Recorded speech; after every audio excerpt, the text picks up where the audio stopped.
This is Mentally Dope. Join us, Charmaine and Jasmine, two Black licensed therapists, as we build a bridge between mental health and Black culture. Come on, it's gonna be dope. Hey guys, welcome to Stay Mentally Dope. This episode, we are talking about another Living Single episode. Yeah. So you guys can go back and watch one of our other Living Single episodes. Living Single. Living Single. Living Single episodes. They were talking about Regine and her confidence when she got the breast reduction. Mm-hmm. And this one, where this is like season, I think, 3, episode 519, somewhere in the vicinity. We're gonna make sure we put it in the description so you know which episode it is. But this one is called Shrink to Fit, and it is about when Khadijah goes to therapy. Mm-hmm. Jasmine, what is your overview of the episode? My overview of the episode is wow. Okay, so Khadijah is going through some things. It also occurred to me that this is like kind of a filler episode, and it was interesting. It wasn't like a regular, to me, a Living Single episode. It was just like, we really want to write about this, so let's do an episode about this. But anyway, Khadijah is under a lot of stress currently, which causes the people around her to suggest or push her to go to therapy, and that is also a very stressful experience for Khadijah. And we work it out in the ways that we work it out. Mm-hmm. Those highlights. Interesting of that is that you see certain people suggesting it, but also certain people thinking that there's something really wrong with her going to therapy. Mm-hmm. And then also we're highlighting the fact that she did not think. I mean, so we'll also talk about like the myths and the fears when it comes to therapy, but she did not think that she was a therapy candidate. She didn't think that the stress that she was under was enough for her to be able to go to therapy. And I feel like that's a lot of people too. Yeah, just 100%. Like, well, why do I need to go to therapy? What's the point? Do I really need therapy? Yeah. So like there's a lot of myths for especially Black people around therapy, what the point is, what it looks like, how it's scary and brings up a lot of stuff. Who needs it, all of those things, and like what it looks like for what the person who needs it looks like. Mm-hmm. So we see this because for her, she had been pushing down this stress for a while. We see that. Raise your hand if you identify. But if you're a pusher downer, right? Like, oh, I don't want to feel that, so I'm just gonna not do it. Mm-hmm. So you see like the one thing where her ex they have broken up again. Her and Scooter go back and forth throughout the entire series. And they had broken up again at this point. I think he's possibly dating somebody else. No, he is dating someone else. Yes. And then she has a lot of stress at work. Like we have seen in the entire series that she puts like her entire life into Flavor. She has spent like all of her money, all of her resources for this magazine to be successful. She has went out on a whim to like start this magazine, and then another competitive magazine is coming in that actually has Saber, not Flavor. So it's a competitive magazine that's biting off of her style, but they actually biting off. Okay. Biting. But 2003? All right, go ahead. I can't stand you. But they actually have the money and the resources to be that she does not have. So she's like really, really stressed out. She's going through a lot. She's not sleeping. Like she's down in the middle of the night, like rearranging furniture, like doing all kind of extra stuff. She's taking extra jobs to get extra money. Like she's stealing the other stuff from the other companies, like literally running down the street holding like, one of their billboards because she doesn't want anybody to see it. Like she's obsessed. Yes, her behavior starts to come a bit erratic. Because she's under so much stress that it's starting to consume her and come over her. Rearranging furniture in the middle of the night. Did you say that? Yeah. Okay. Mm-hmm. Again, this is what I want to reiterate. No, I just want to reiterate. If you're up at 3 a.m. and you're rearranging the furniture in your household so that it can have a certain look, just for no reason, not because you have something to do tomorrow or it's just going to be a photo shoot at your house tomorrow, this might be something to consider and look at. Don't, I don't need to mean that, and this is me, I will own it. It is me, I am the problem.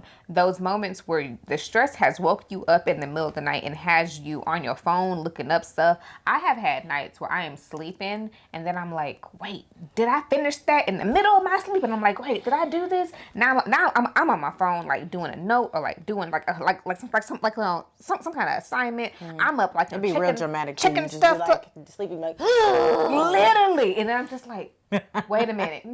then you can't cut your brain off to go back to sleep. Oh no, not after a stress wake up. No. Now I'm up at 3 a.m. like, and then we just up washing clothes. Exactly, clean, scrubbing the floors with a toothbrush. You know what I'm saying? So I mean, judge if you want to. I feel like that most of us have had one of those nights where your stress anxiety has gotten so high that it has literally brought you out of your sleep. Absolutely. So I can identify with her. Yes. And what she's going through. It's a lot all piling up at once. Yes. So yeah, that's the big thing. And I think for a lot of people, people don't recognize what the signs are for when they should like start considering talking to a therapist. Like it has to look a certain way. Not wanting to be fully accountable when other people point it out. Because at this point, there's layers to that. Yeah, at this point, Sinclair, Regine, they were all like, hey fam. Hey fam. Something's going on. Plus, you're also disturbing all of us. You don't live by yourself. You live with all of us. So you up in the middle of the night cleaning or like rearranging furniture. Woke everybody up. We're all up in the middle of the night because like, you know, you're tripping. And she's like, no, I'm good. Like I have no reason to stress. I'm fine. It's like, okay, well this is happening. Yeah, but I can handle that. That's good. Which is once again that we think that we can handle stuff. Yeah, that really isn't a big deal. I know that so-and-so died. I know that I lost my job. I know that all these things happen, but like I can get through that. It's cool. Just like keep pushing through. Which is, you know, we already figured out that's one of her coping skills, right? Let's just remember, coping can be positive or negative. She's the strong friend. Oh, definitely. She definitely said at some point, like, I don't need help. I help people. Yeah, I give help. So if you ever find yourself saying that, it's okay. You can go ahead and just grab a hold of that strong Black woman title and hold it for yourself. You know what I'm saying? Because that's one of the big symptoms and signs. So yeah, it's a lot going on, and she was very defensive. Her coping skill was push it down, don't look at it, let's pretend like it doesn't exist. And so if somebody gives you a suggestion of what to do, you're gonna do that some more, right? You'll be like, no, I can push. Don't worry about it. I'll push it down. Like, you know when the trash is overflowing and you don't want to take it out yet, so you put your foot in there to get it in there. And sometimes it works, and sometimes it pop back out. And then the worst, and like the best is worse. So for her, she was at the pop out moment of her life. And you also see something else that I think that we struggle with a lot too is that she, the anxiety of not trusting other people to handle stuff. So if she is this person, she's the strong one, she's the head of the business, I handle everything. Don't get me wrong. If I had an assistant who was like as incompetent as Sinclair, I think I probably would feel a little way too. If you have an assistant who's your cousin, maybe. But also at the same time, she had a full staff in there. Like Sinclair was like it wasn't the only employee. So absolutely. All these people in there, and she still felt like I have to. I have to be here. I have to do these things. You can also see that she said I had not taken a vacation ever. So like it was like this thing of like I have to be doing this. Shout out to the small business owners out there. I feel like that is also a common experience. Just, you know, one of us. Both of us have this issue too of like when you're in charge of something, especially if you're a Black or brown person and it's all up to you, you really don't want to like delegate and let go of control because it reflects you, right? And so like, no, I need to keep this close to the chest. I don't need to do all this. And I can't take my hand off of it and I can't take a break. Yeah, and not also to mention, once again, I don't know who feels like this because I mean, it's not me. But this idea of like, when you put your all, like we saw, Khadijah was not rolling in money. She did not have money. So like, I get that. I resonate. When you've put your savings into this thing, it cannot fail or I fail. And if I fail, my entire family or my entire livelihood is resting on it. Yes. Where we gonna go? Who's gonna pay these bills? I'm gonna be homeless because the business that I ventured out for is gonna fall apart. So stress. So much? We can't. We just can't, right? And I feel like that's the thing. And probably somewhere inside of her, which, you know, I might be speaking by myself too, as well. I was trying to adjust my glasses and I realized I didn't have glasses on. But is that somewhere inside of her, she felt like, okay, if I unpack all of this stuff that I've been pushing down, then I'm not going to be able to keep going like I've been going. And so we have to keep pushing it down or like it's all just going to spill out. And then I can't keep holding control tight to everything that I need to control. Or also being able to identify that sometimes the anxiety is necessary. There has been certain times. Why would you say that? There has been certain times where I have literally forgotten to do something, and anxiety has woke me up and be like, Sherman, you didn't do that. Oh, dang! Now I'm doing it by the deadline. Because I needed that anxiety to be like, okay, girl, push you. yeah. Like, go ahead, do this. Don't forget to this. Like, have this structure. And there's also that fear, too, that if I don't have this push or I don't have this anxiety, what if I just, like, start, like, slacking off? Mm-hmm. What if I stop caring as much? What if it all falls apart? So there's still, like, this level of fear that plays into that. No, it's big. I feel like, well, I see a lot of, like, my focus, my niche is trauma and anxiety. And for people with anxiety, it's often a really hard thing for me to, like, try to get them to, like, release some of that and even, like, lay some of it down, because anxiety is so protective and it does so much. And it's also very, society does not really frown on anxiety very much. They very much, like, keep that going. And, like, if you're conscientious, if you're not going to miss deadlines, if the anxiety helps you with that, well, then you better just keep it going. There's no point in changing it. And that is such a hard thing to let go of. Even speaking for myself, like, anxiety is, she shows up, okay? She know how to do it. And also, she can be a little too overactive and cause all of this other stuff to spill over. I think that you made a good point, though, of, like, how society sometimes can be, I won't say polarized, but how it can, like, go against each other in that. The whole idea of practice self-care, take mental health days, take care of yourself, but be an overachiever. Work hard, like, do the thing, defy what everyone else says. Like, so it's like, I'm telling you to overachieve and to, like, set, like, like, make all these goals and to, like, bypass all these things, but rest. But how do we do both? Because the thing that I need to get the stuff done, she doesn't turn off when I need to rest, because that's what I need her for, is to get stuff done. So, like, how does that work? And I feel like that's the impasse that, I was going to call her Katrina. I guess her name Katrina now. Khadijah is at, of just like, okay. We need a reel of how many times Jasmine has changed people's names on this. And I'm an auntie, and I'm proud of that. So, like, just, she's, like, hitting against of just, like, I need to rest, but I can't. This part of me will not allow me to rest. There's no way. And then we're stuck. And we get all these, like, turning in circles. I'm up in the middle of the night, folding clothes, rearranging furniture, whatever she was doing. So then we see when she calls her mom. So after, like, Regine says, like, and also this is, like, once again, so like, Regine mentions her needing therapy, but she almost like says it in, like, a snarky way. She says it in Regine's way, which whenever Regine says something that's trying to be helpful, it don't land as helpful. I wouldn't want to do that either, because, like, she's saying, go, you do your little therapy. She's saying crazy. Do it, but also, like, I don't need that, because, like, I'm too trendy to need therapy. Like, what do I look like? You need it, but I don't need it. What do I look like? That's not what I'm doing. Ways not to tell somebody that they might want to consider therapy is not saying, "Oh, girl, you need therapy." I would never, but you should. Never. Yeah. Nah. I'm too happy for that. Like, I don't really have them problems. I had them problems, but you do what you do. But I think that you need it. So like, she also, like, takes that as an insult. Then she goes and she calls her mom, and her mom's like, no, you need therapy. So then, like, we see where she actually finally does go to the therapist's office. She goes looking like she's fixing to rob the bank and set it off, with the wig on and the sunglasses. That was before set it off too, huh? She goes literally, like, in costume, like in sunglasses, in disguise. Like, the wig is sideways. Like, I'm surprised that she put out her real name, but I guess, like, she had to for insurance purposes. But, like, she does not want anybody to know that she's there because she's embarrassed. And then, of course, when the therapist asks her in, shout out to Jasmine guy, but when the therapist asks her in, whom I'm named after. Are you really? We don't know that.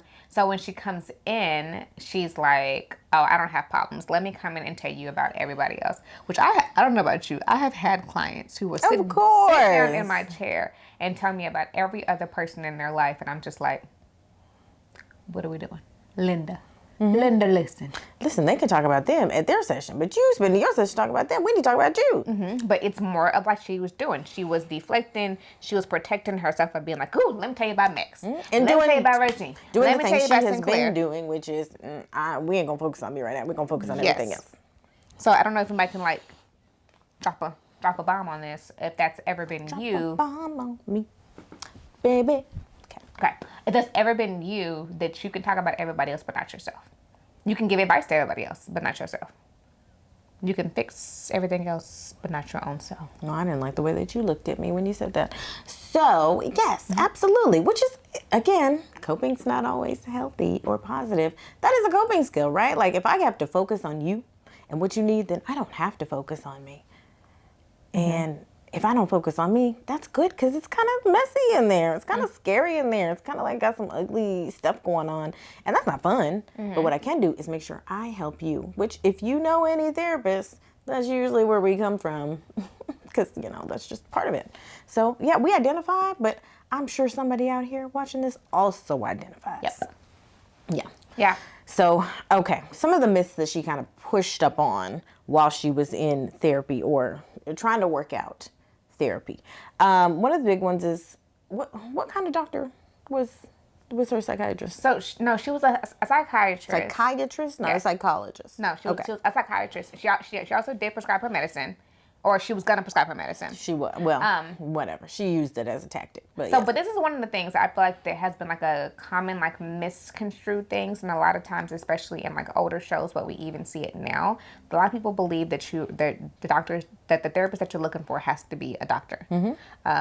Therapists like us are master's levels individuals who are licensed in different states. But a lot of times people say, like, I'm looking for a doctor. I've seen like multiple shows where they're like, like I need to go find me a doctor. Like psychologists and psychiatrists exist. They're amazing, but you do not have to find a doctor in order for them to be your therapist. Well, we really do different work. And I think that comes from back in the day, the people who did do therapy were psychologists or psychiatrists. Like, they did have to have a doctorate to do that.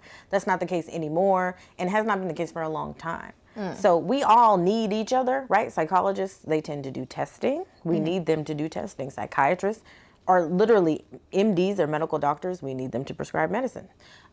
Social workers can also do therapy, but they don't always do therapy. Counselors exclusively do therapy and things adjacent to that. So, like, we all need each other. But yeah, I still have clients today, though, that are like, what's up, doc? And I tell them I'm not a doctor, and they still call me doctor, and they don't care. Me too. Dr. Beasley.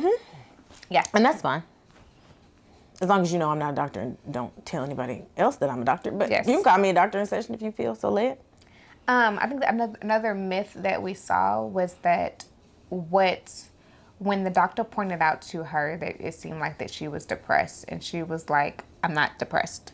Like, I don't sit around all day crying at, like, United Negro College Fund commercials. I'm not just like, sitting like, like I'm eating cookie dough. Like, that's what depression looks like. Some people literally think that depression just looks like crying all the time or being sad. And don't get me wrong, that is an element of depression, but depression can look a lot of different ways. One of the ways that I see depression a lot, not only talking about the anxiety, we're talking about like the overstressed, the overwhelmed, but it's an anger. Anger is normally the secondary emotion over type of sadness. So the people who are lashing out at everybody and going off on everybody and always have an attitude, there's a potential for depression to be there. But like, people don't think that, because they think that depression is sadness, that people must be like meek or weak or whatever, and not realize that that's not always depression. And I always say this. I always say a lot of things, apparently, but I always say this, that like depression and really most clinical diagnoses look different in Black and brown people, and they especially look different in Black women. So again, if you have the ability and the luxury to be able to sit in your house and be depressed all day and not get up and not go to work and do those things, sure, that might be what it looks like for you. And I'm not saying some Black people don't experience depression in that way, but for a lot of Black and brown people, we got to get up and still move. If we don't get up and move and pay the bills and do the things, it's not going to necessarily look like sitting in the house eating bonbons and crying at In the Arms of an Angel commercials, whatever. I cry in those commercials every time. I forgot who it was recently who said that depression was a privilege. And I feel like that I understood it in the context of what we think that depression has to look like, and that looking like a privilege. Well, can I edit that? To express your depression is a privilege, I think. Yeah. But the problem is that we express it. Like, sometimes it's not good. No, it's expressive. Not all the time. Sometimes it's just internal. Sometimes you just feel horrible inside, but on the outside, you're doing all the things and you look a certain way. Yeah. I definitely have had that in my life where everybody's like, wow, your life looks perfect and it looks great. And on the inside, I'm like, but I'm not, and I'm not okay. But I work really hard to make it look like I am okay. That's what I said, though. But, like, even then, like, I'm crying in the shower. No one else may see it, but there's still an outward expression of my depression. I may cry when nobody else can see it. But I guess I mean, like, if you're expressing yourself, other people get to know about the fact that you're depressed. Versus if you don't have that luxury, only you know about the fact that you're depressed. Yeah. And that's upsetting. Yeah. Like, that's a different layer to things, I'll say. Okay. So we're saying the same thing, basically.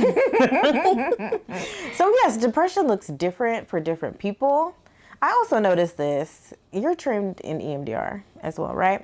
So this is like a myth that I think Black and brown people have in general for good reason.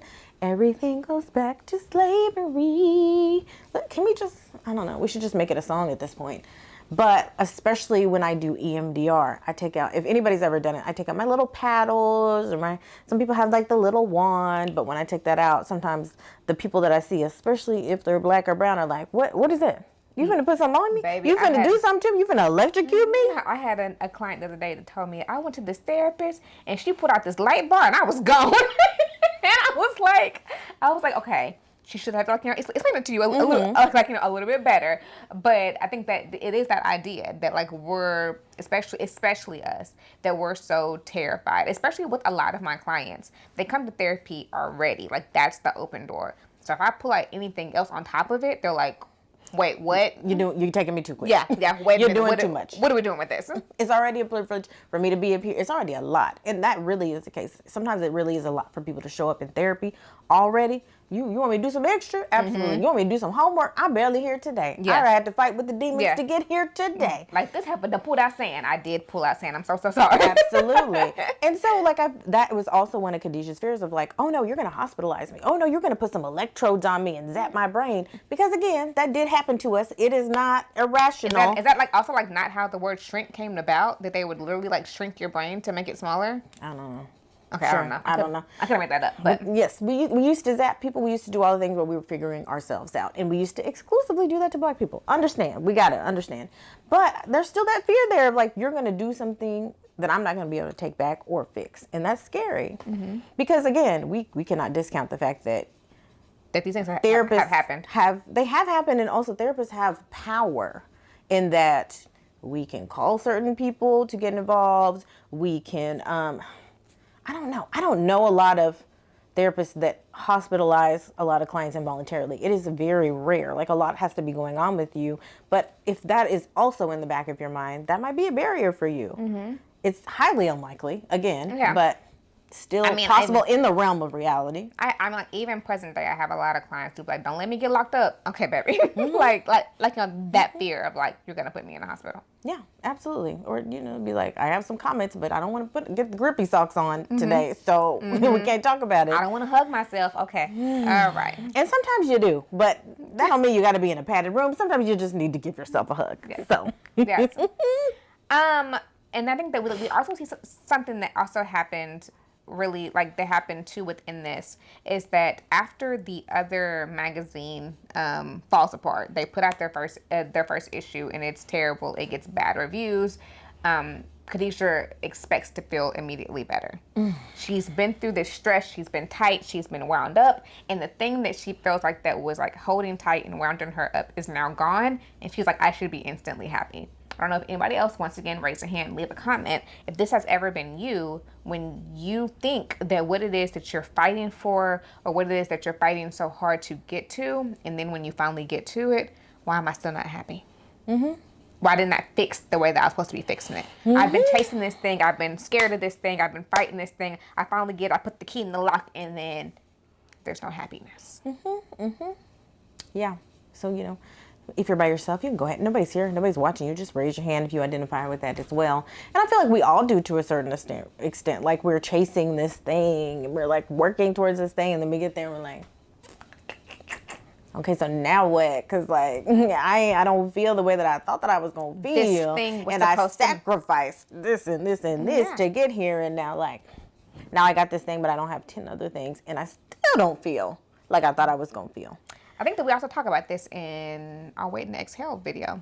one of the weight and exhale videos, about this thing about like when you're searching for the thing and the thing to make you happy, whatever that thing may be, but to make you happy, and it's an internal fix. It's not an external fix. That wherever you go, there you are.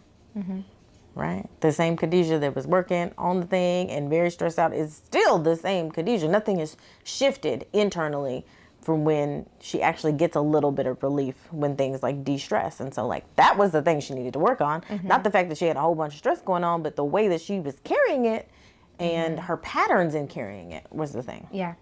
The huge thing. Yeah. So if it's college, if it's the marriage, if it's the house, whatever it is for you, just remember that. Like it's really not about the thing. It's not ever about the thing.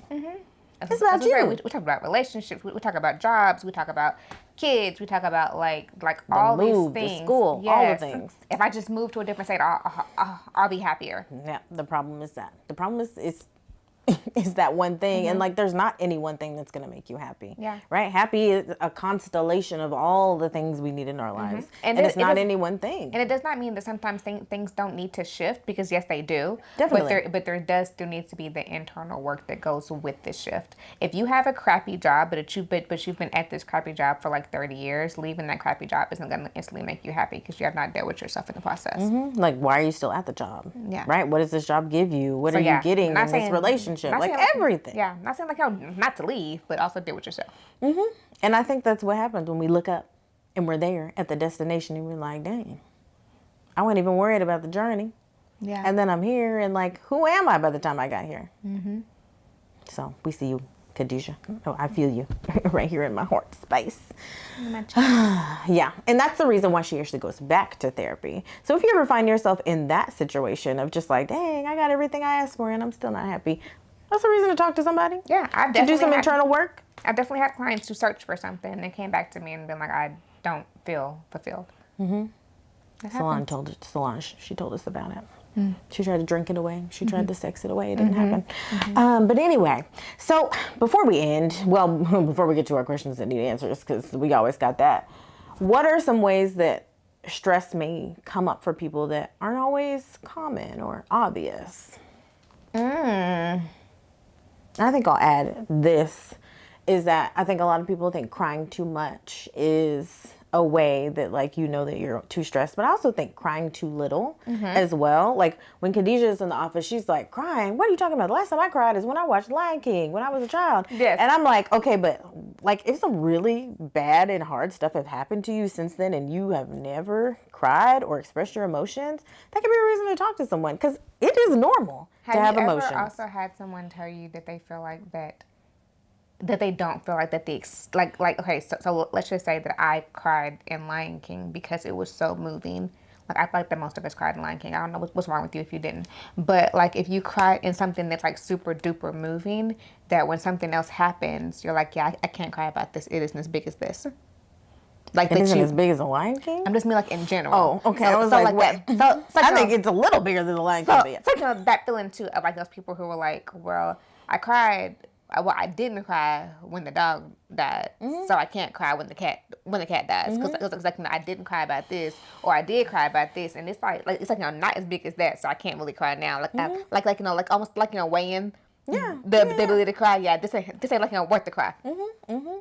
Like allowing yourself to feel your feelings, right? Because like sometimes you might be crying at the thing that feels small and insignificant, but it's probably about something else. It's probably not about the thing you're crying about, right? Yeah. It's not your broken pen in the middle of the bank and your shoe done broke and everything else. I'm not talking about a personal experience. I'm just saying when last week your grandma passed away, but you didn't cry at the funeral, and here we are at the bank breaking down. So what's I'm saying, like right there, all of that. It happens. I don't know. That's funny. That could have been a personal story. It wasn't, but it could have been. Some of you don't laugh at me. Laugh at my pain. You play too much. Other sneaky stress things that people may not recognize. Trying to think. I feel like you put me on the spot. Like I do think that it's like the inability to sleep, like we were talking to. People, and I think that sometimes we justify that by like, I don't need that much sleep. I like, like less sleep is more productive. And it's like, nope, that sounds like stress. Can I also add, and I'm going to talk about myself too, and us church-going folks. Sometimes I have people be like, God just keeps waking me up in the middle of the night. God just, I just wanted to tell me something and I just don't know. Which I'm not saying that doesn't happen for people, but sometimes it's actually stress. Sometimes it's not always like God being like, wake up, read the Bible. Sometimes you are stressed and you can't sleep. Yeah, 100%. And you need to pay attention to whatever it is that's making you stressed so that you can sleep. Or the idea of being constantly tired. Oh I mean, my gosh. that could be Fatigued other all things the of like your time. vitamins, everything else, but it could also just be stress. People don't, I think also, and even I didn't understand this in some ways, that mental fatigue is real. You can sleep 8 hours, 10 hours, And your brain get all the feels stuff, exhausted. and you still feel exhausted. If you are mentally fatigued, it's not sleep that's going to help you, boo. Yeah, because You your brain need to won't stop racing. figure out what's going on. And then not to mention all of the physical ways that stress and anxiety physical? pops up, like the eye be twitching, like your neck is tight. Your neck is tight. I just keep having this back pain, and I don't know where it's coming from. I just keep having this pain. Your jaws are like Woo! super clenched, and now everything in here is super tight. Like Stomach messed up. Yeah, You stomach toe messed up. up. You on the bathroom, in the bathroom, either on you the toilet. constipated, you ain't went in a long time, or you can't stop going, like that one, or it's coming up the other way, you're throwing up, because the gut holds it all. So all of that Absolutely. just be in there, like that one is definitely one. I just listened to a podcast. Hair falling out. People don't be seeing that one too. Ooh, yeah, that's really hard too, especially as Black women. I just listened to a podcast. This guy said that he had thrown up every day for a year, and he went to the doctor. He got everything checked out, and finally, like one of the many doctors he went to, he said, "Go to a therapist. Like, we ruled out everything here. You need to go to a therapist." And he was like, "I went to a therapist, and it fixed it because he was holding so much in he never talked about." Literally, your body knows that. It will tell you that, or it will remind you of that and poke you, or it will tell you. It'll put you in a full Nelson and say, "This is what we're doing." Just kick you in the back. Stop on. Literally. So yeah, You have all back those pains, back pains, all of those things. I mean, like it can show up physically. So like that's that as well too. And I just have a lot of people who just My neck just get tight. right, just talking about it. Who, like, it doesn't have to be a thing. It could be just an internal feeling. I have people just like, I feel like I'm just not doing enough. I feel like I'm just like failing at everything. When maybe that's not the case, or maybe sometimes it is the case. Maybe your life look, tore down right now. But that internal feeling, like that nagging of something, like I'm just like, I'm not doing something right. I'm failing at something. That's a good indicator. You gotta go chat with somebody. I also say too, and if everybody gets on your nerves. Everybody. Woo, let's talk about the irritation. Got more of an attitude than usual? I'll speak for myself. If that happens with everybody gets on your nerves, like all the time, it's probably you. Absolutely. Or I explain the situation to a friend and they'd be like, "Are you okay?" And I'd be like, "No, that person really did." Yeah. They'd be like, "But you was in a bad mood that day?" And I was I'd be like, "Oh, so it's me." Okay. Yeah, I mean, like we both did this. Where like Jasmine was telling the story, and I'm like, "So what else did they do?" And she's like, "Yeah, but they just called me and said You told them to call you. Yeah, they did what you asked them to do. and said what? You don't get it, Charmaine. I'm trying to understand because something must be just missing. listen. Something must be missing from this story. Like the math is not mathing for why you got so upset. Like I'm trying to figure it out. Like No, I just cussed everybody out because I wanted to. And then we take a step back and we look and be like, actually, I've been in a bad mood or for that's a for people who while. will hold tight onto that. You just don't get it. And I'm just gonna keep going around everywhere else and Well, then they spewing got out an my attitude hate. with you because now we still got an You attitude. just The don't get attitude it. ain't moved. Okay, that's fine. But those could be all, like signs and symptoms that like something is going on internally and you just need to look inward. Sorry. Don't do a body roll. Let me go internal. just look inward. And those, again, this is not a comprehensive list. There's so many other things that can pop up. Like the way that stress impacts people, brains are interesting. They do what they want to do. These two too, undereating and overeating. When you have not eaten and you don't even like realize that your body's not even like connected to your brain to say that you have not eaten, you don't feel hungry, or you just can't stop eating. Yeah, looking for that comfort. Just shoving them in there. All of that. There's so many. Okay. So, Questions that need answers? questions that need answers on this episode, which was a cute episode. Honestly, We also dealt with something else too. That in addition to this episode, in addition to Khadijah going through what she was going through, Overton was also trying to deal with his fear of clowns. She called it bozophobia. What's the actual word? Do you know? I don't know. There is a word. I said I was going to Google it, but I did not. He said that he went to the Ding Dong Circus when he was a kid, and he had circus trauma. Coulrophobia. That right there would scare me. I'm scared of clowns, y'all. So no, I definitely don't like the it clown. We don't live there. With any clowns. I don't like Ronald McDonald. Ew, sorry. So they tried to desensitize him with clown objects to get him to, they're like playing like soft music and then like point some horns at him to. It was terrible. At the very, very beginning of the episode, this is my question and these answers. Overton comes out very, very calmly with the bag in his hand. I know that this is acting, so I know that this is not what was in the bag. But he comes out very, very calmly with the bag in his hand. Kyle says, "What's in the bag?" And he says, "Dead mice." Why was you so calm and comfortable walking around with a bag of dead mice? But he's scared of clowns. It's nasty. And it really be like that, though. Like, people are, like, scared of a specific thing, and then nothing else bothers them. Yeah, and they can handle other things. Yeah. Like, a lot of people are scared of needles, but, like, we'll jump out of a plane in a minute. So, he was there. My question, what kind of bonnet was Regine wearing? Was that a time? Did I miss that era in my life? What kind of bonnet? I don't remember the bonnet. It was unique to me, so I remembered it. And I was like, what she got on her head? Was it like pretty? No. Oh, okay. I don't know. It was like literally a bonnet that tied underneath your chin. Like it was like like a Little House on the Prairie bonnet. Yes, kind of like that. And I was like, what's happening? I need to go back and look at that. No. My other question is, I don't know if you noticed, what was Khadijah wearing? Did you notice she had on like a police uniform? She got the second job at the security place. Disregard. I totally forgot about that. Because every time I saw her, I said, she looked like the police. And then she came in another and I said, now she looked even more like the police. Is this why she's going off the edge? If y'all have ever watched it, put it in the comments. What was it? The cookout. She was the security guard at the cookout. Yes, that definitely reminded me. I'm gonna bust the glass on y'all. Wow. Okay. Well, overlook everything I just said because I totally missed that plot point because I was like, this lady is a full police officer and she really need to be in a therapist's office now because she was not yesterday and today she's a full-blown officer. She has a job. All right. Context. So she said her idea to make Flavor a better episode was that she was going to do a scratch and sniff Lawrence Fishburne. I wanted to know, what does a scratch and sniff of Lawrence Fishburne smell like? What are we smelling though? What would be the scent? That's what I'm asking. Like, is it like a body? Is it like an armpit? Is it like a cologne? Like, what is it? What would a scratch and sniff of a person be? Questions that need answers.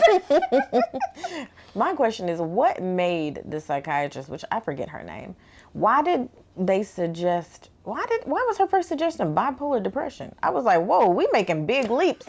She was like, I'm not depressed. She said, well, bipolar depression is a thing. Wait, you've known this lady for 5 minutes. Yeah, that's which again, something. That's not what therapists do in real life at all. Well, they shouldn't. Well, not 5 minutes in. You need to have a whole intake. We need to get more information. They shouldn't. But once again, plug our Jamie Foxx episode where we talk about things that sometimes your therapist should not do. Oh, absolutely. Absolutely. There are things therapists should not do. And if you see those as red flags, go ahead and run away from those. I personally, now it was like me, I was a little offended by this. So Sinclair digs through all of Khadijah's stuff. Like she says, I found this under something in your desk, under something else. And she finds out that she's going to see a psychiatrist. And she announces to the entire office that Khadijah is under psychiatric care. You're fired. That's the thing. Everybody couldn't stop talking about the fact that she was going to a therapist. You're fired. Why? I had that happen at work before. We're not going to get into it. But like some people like, this person is under the care of somebody else. You just told this person's whole business while you was trying to be private about it. You told somebody's whole business. Everybody don't need to know everything. And then in a way to do it in a negative way. It was harmful. I think so. And then also when they actually get to talking about it, they find out that Maxine actually has gone to a therapist. Why you out here clowning her and acting like this? Ma'am, you have been to a therapist. But Maxine also admitted that when the therapist called her out for her issues, she left. It's cool. which again tells you a lot about Max. I love Russell. Me too. I wish that he was main cast earlier. That's all I want to say. He's just fun. He's a bright light. I love bright light. Yes. So I guess therapy had like a resurgence back in the day, because when Regine was like, oh, well, therapy's in right now, I was like, oh, therapy's in right now too. So I guess maybe it'll fall back out and then come back, but I ain't got time. And maybe this is also me being like triggered by certain things I do not understand. I have actually had clients do this to me, or people in general do this to me. Do not show up to my office unannounced. I got a job, fam. The fact that Khadijah just popped up at the psychiatrist's office with like no appointment was like, hey doc. not just, hey doc, she like knocked on the door. Like, what if she had a client in there? You can't do that. Yeah. Where's the receptionist? Something. Somebody needs to like no. No. And so you can't even do that with your doctor, your medical doctor. You can't just show up without an appointment. You can't do that at a regular thing. Now, if this is an emergency room situation, that's different, but that's not what happened. That's the emergency room. Correct. That's not where we're at. Absolutely. Yeah. What else you got? Is that it? My last one, I don't know if it bothered anybody else. I think this is really just a therapist thing. So maybe you wouldn't notice if you weren't a therapist, but it really bothered me when she came in for her walk-in appointment the second time and she sat in the therapist's chair. And I was like, that's not your chair. Because if you go to therapy, you probably can have your choice of your chairs, but your therapist has their own chair. I think that's something else that triggered me as a therapist, and I'd be curious for other therapists if they recognize this. When she was pacing the room in that first session, she walked behind the therapist, and like that like not made in my like office. Yeah, that like made like the hair on like my neck stand up a little bit, because I was like, what you not gonna do is be pacing behind me. No, but did you see how she was sitting on different chairs? She sat on this chair, she sat on this chair. She got And I here. don't even mind you moving like that, but don't get behind me, fam. Don't get behind me. But that's also, you know, we've worked in residential settings and other settings. I mean, I feel like that with a lot of situations. Don't be so close behind me in the grocery store. Like, don't be so, like, don't like Oh, I give don't me like my it either. space. Yeah, like I don't don't like be it either. behind me like that. When But you're in the grocery store and somebody's scooting up, ain't nobody scooted up. Today. The people before you have scooted up, but the people you I haven't. was getting me Jasmine's food, and somebody was like right here behind me. Why are you? She was on the phone, ma'am. And then breathing on your neck. Ooh, I can't do it. I can't do Yes, it. but anywho, yes, So that anyway, was that. Therapists have a special chair. I need you to know that. Don't sit in your therapist's chair. This is very upsetting to me. And also, we ain't walking behind people.